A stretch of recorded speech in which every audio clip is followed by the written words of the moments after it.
अमेरिकी और ब्रिटिश हथियारों से मॉस्को पर हमले के बाद से ही रूसी राष्ट्रपति पुतिन के सब्र का बांध टूट चुका है। अब उनके निर्देश पर रूसी सेना कीव में तबाही मचा रही है। बुधवार को यूक्रेन पर 90 से ज्यादा मिसाइल और 100 से ज्यादा ड्रोन दागे गए। इससे यूक्रेन दहल उठा है। इतना ही नहीं, पुतिन ने अब यूक्रेन पर हाइपरसोनिक मिसाइल से हमले की धमकी जारी की है। यह धमकी मॉस्को द्वारा यूक्रेन के ऊर्जा ग्रिड पर हमला करने के कुछ घंटों बाद दी गई। इस हमले के कारण 10 लाख लोग बिना बिजली के रहने को मजबूर हैं। कीव ने कहा कि रूस ने इस हमले के दौरान 90 से ज्यादा मिसाइलें और लगभग 100 ड्रोन दागे हैं, जिसे क्रेमलिन प्रमुख ने पश्चिमी मिसाइलों के साथ अपने क्षेत्र में यूक्रेनी हमलों का जवाब कहा। लगभग 3 साल से चल रहे इस युद्ध में हाल ही के दिनों में तीव्र वृद्धि देखी गई है।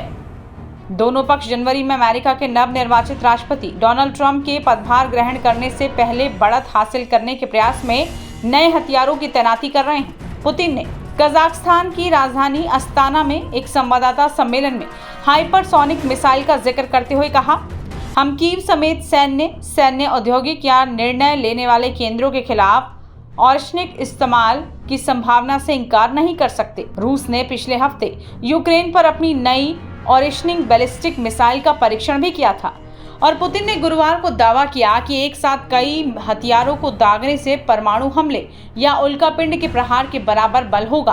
उन्होंने पहले कहा था कि रात भर की बमबारी हमारे क्षेत्र पर मिसाइलों द्वारा लगातार किए जा रहे हमलों का जवाब है। पुतिन ने यह भी दावा किया कि रूस को पता है कि कीव को कितनी लंबी दूरी के हथियार दिए गए हैं और वो कहां स्थित हैं।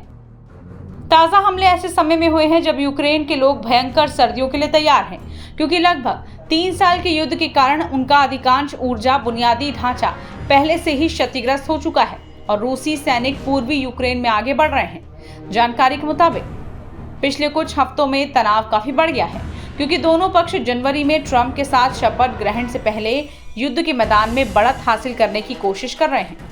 पुतिन ने संकेत दिया है कि उन्हें ट्रंप के दूसरे कार्यकाल से उम्मीद है। उन्होंने गुरुवार को रिपब्लिकन को एक बुद्धिमान व्यक्ति बताया जो समाधान खोजने में सक्षम है। हालांकि उन्होंने ये नहीं बताया कि वो किस बारे में बात कर रहे थे।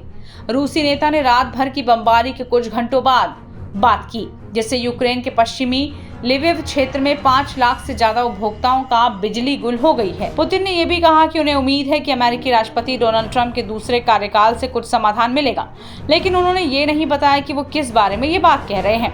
रूस के हमले के कारण यूक्रेन के पश्चिमी लीव क्षेत्र में 5 लाख लोग बिजली से वंचित हो गए हैं, जबकि रिवनी और वोलिन क्षेत्र में भी लाखों लोग अंधेरे में डूब गए हैं।